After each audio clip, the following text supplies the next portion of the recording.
The JFK conspiracy. Who killed John F. Kennedy? This is the question that Americans have been asking for years. According to Wikipedia, John Fitzgerald Kennedy, the 35th President of the United States, was assassinated on Friday, November 22nd, 1963 at 12:30 p.m. in Dallas, Texas, while riding in a presidential motorcade through Dealey Plaza. Kennedy was riding with his wife Jacqueline, Texas Governor John Connally, and Connally's wife Neely, when he was fatally shot by former U.S. Marine Lee Harvey Oswald, firing in ambush from a nearby building. The motorcade rushed to Parkland Memorial Hospital, where Kennedy was pronounced dead 30 minutes after the shooting. Oswald was arrested by the Dallas Police Department 70 minutes after the initial shooting.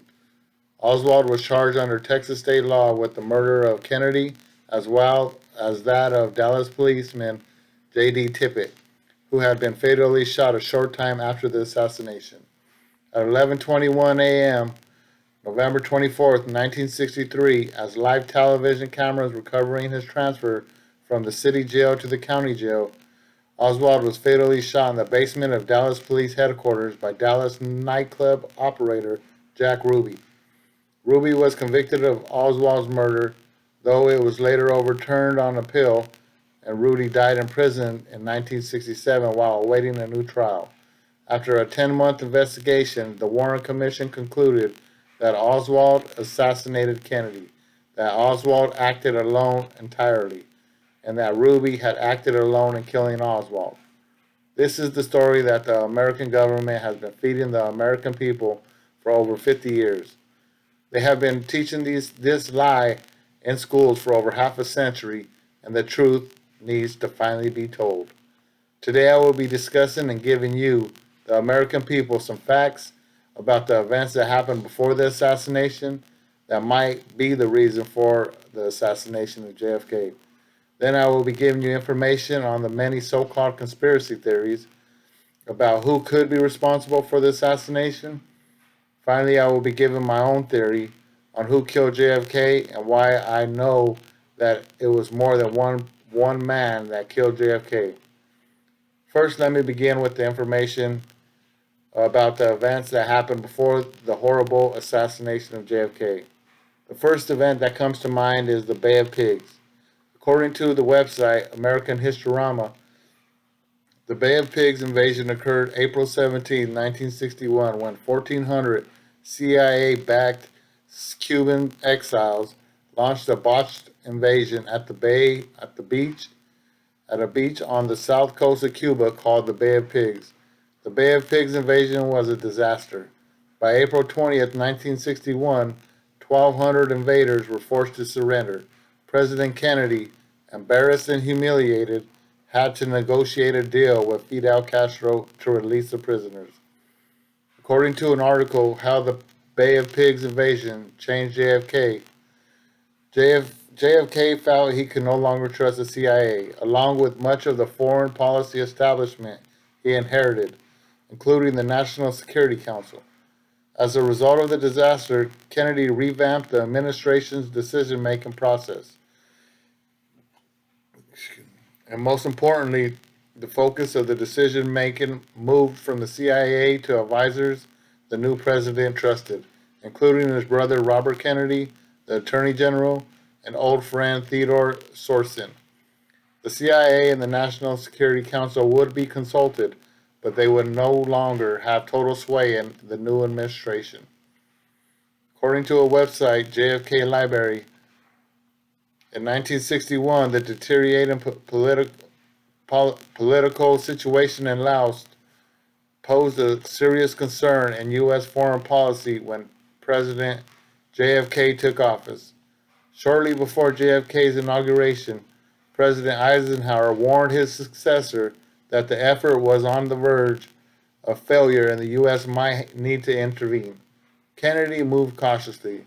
He rejected a variety of proposals to send American forces and concluded that a negotiated settlement with the Soviet Union and other interested parties was the best he could achieve. In 1962, peace conference in Geneva produced a declaration on the neutrality of Laos, and three-part coalition government divided between pro-American, pro-communist, and neutral factions. These are just a couple of events that happened leading up to the assassination of JFK. There are many theories of who was responsible for the assassination of JFK.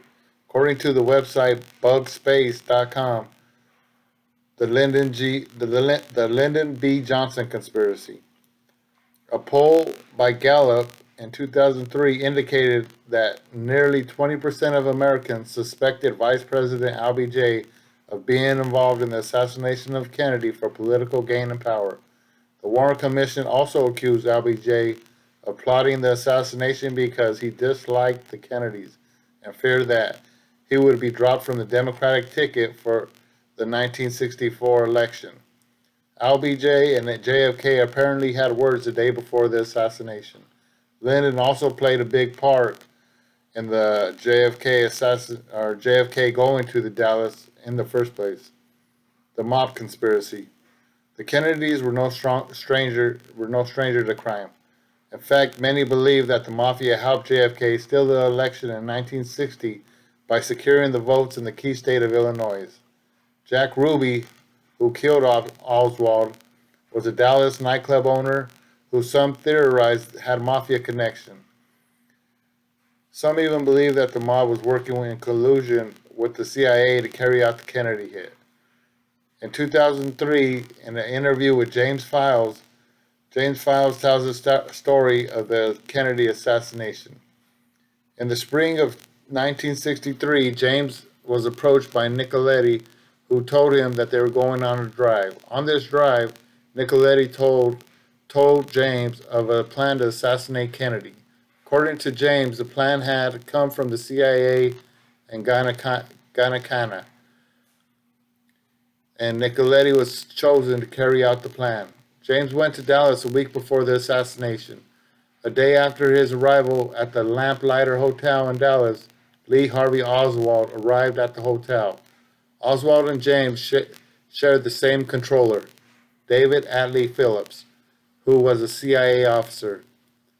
Nicoletti arrived in Dallas 2 days before the assassination and informed James that the CIA wanted to abort the assassination, but they were going to carry it out anyway.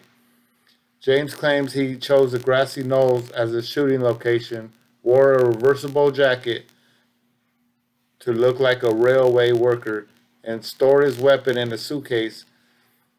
He claims that when Kennedy had come right in front of him, he heard shots. He saw that no one hit Kennedy in the head. James aimed for the right eye and firing the fatal shot. He said that he then packed the gun, bit the shell casing, and left the casing sitting on the fence and walked away. He further claimed that Oswald did not fire at the president or Officer Tippit. However, never said who killed Tippit. Nicoletti was the other shooter and was firing from the Daltex building and claimed that Kennedy was hit in the head twice because his shot and Nicoletti's headshot were in a split second of each other. James Files is currently serving a 30-year jail sentence for attempted murder of an officer. JFK's father had worked with Sam Gynakana in the bootlegging industry during the Prohibition. Sam was supposed to testify about his role in the CIA assassination plot in 1975 when he himself was assassinated. And we have the Russian conspiracy. Obviously, there were tensions between the two nations with the Cold War. Oswald had tried to defect the Soviet Union before. Some theorized that Oswald could have been acting as a KGB agent. Now we go to the conspiracy, the CIA. Allen Dulles, the former head of the CIA, was on the Warren Commission, and the CIA withheld information from the Warren Commission. Some feel that JFK may have found out that the CIA had a plot to assassinate Fidel Castro. The CIA felt Kennedy might have a different agenda or even disband them, so they plotted to assassinate him. Another possible CIA motive was that after the failed Bay of Pigs invasion into Cuba, the CIA underwent personal changes at the hand of Kennedy, which may have upset them. The Cuban government conspiracy. Some intrigued scholars keep on asserting that Fidel Castro requested the death of Kennedy in reprisal for the CIA's past endeavors to kill him. These are just some theories of what happened and who might have overseen the assassination. There are many more theories out there, but these are some of the most popular. I think the best breakdown of who killed JFK is in the movie JFK. This shows all the different ways of who could have killed JFK and who had the power to cover it up. According to the movie JFK, Jim Garrison, District Attorney of New Orleans Parish, Louisiana, had a trial against Clay Shaw. Garrison believed that the right-wing activists Guy Banner, Shaw, and David Ferrie worked with the CIA to kill the president.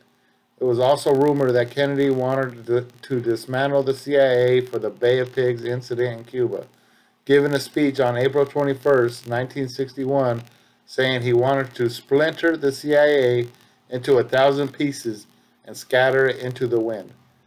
During the trial of Shaw, Garrison was able to make a strong point in his magic bullet theory. Garrison took note of how the Warren Report claimed that one of the 3 bullets fired missed. The last bullet fired clearly hit Kennedy directly in the head, as seen in the famous Zapruder film, which Garrison showed for the first time to the public. I believe that the Warren Report is incorrect in saying that Oswald acted alone in the shooting. I also believe that Garrison was able to rule out the Warren Report in his allegation.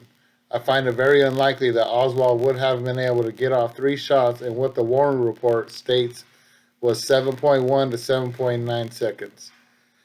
Even if he was able to reload the rifle that fast, it would have taken him longer for him to take aim again. Based on the allegations of James Files, I believe that it was the Mafia, the CIA, and the anti-Castro right-wing activists Garrison mentioned in his that were involved in the assassination. Ruby was the perfect man to kill Oswald. He had a pulmonary embolism and died on January 3rd, 1967, so he already knew he wouldn't spend the rest of his life in jail because he was going to die already anyway. That's on the biography of Jack Ruby. I strongly believe that James Files and Charles Nicoletti were asked by the CIA to assassinate the president. I believe that Shaw, Bannister, and Ferrie's job was to provide the weapons and to find someone to frame, and they chose Lee Harvey Oswald, who was the perfect man to frame. He was involved with the Soviet Union and Cuba, the United States' main enemies at the time. Oswald had also tried to murder Major General Edwin A. Walker, so it was easy to believe that he was capable of murdering the president. Files was standing behind the fence of the grassy knoll, and Nicoletti was in the Dowtex building. When Nicoletti was not able to get off the shot, Files took the fatal headshot. Oswald was caught and repeatedly claimed he was framed, and the Mafia had Jack Ruby kill Oswald. The CIA would be forced to cover it up because even though the Mafia carried out the assassination, the CIA formed the original plan. If they were to further investigate and prosecute the Mafia members that committed the murder, that the origin of the attack would easily be traced back to the CIA. Bannister was already dead. When word got out through the press of Garrison's allegation, Ferrie became worried. Ferrie was killed by the Mafia to silence him. When Garrison's trial began against Shaw failed, the Mafia, the CIA, and the anti-Castro right-wing activists, Shaw, Ferrie, and Bannister, successfully assassinated JFK, President John F. Kennedy. So there you have it. I just gave you, the American people, plenty of the facts and events that led up to the assassination and theories about who was involved in the assassination of JFK. I also gave you my opinion on who I think is responsible for the assassination. It is up to you to do your own research and find the truth. Even if we never know who pulled the trigger, I think we could all agree that there was more than one shooter, and that would mean that there was another person or persons involved. This must be one of the biggest lies that the government has been covering up in the U.S. history. I could only wonder what else the government is hiding. Thank you.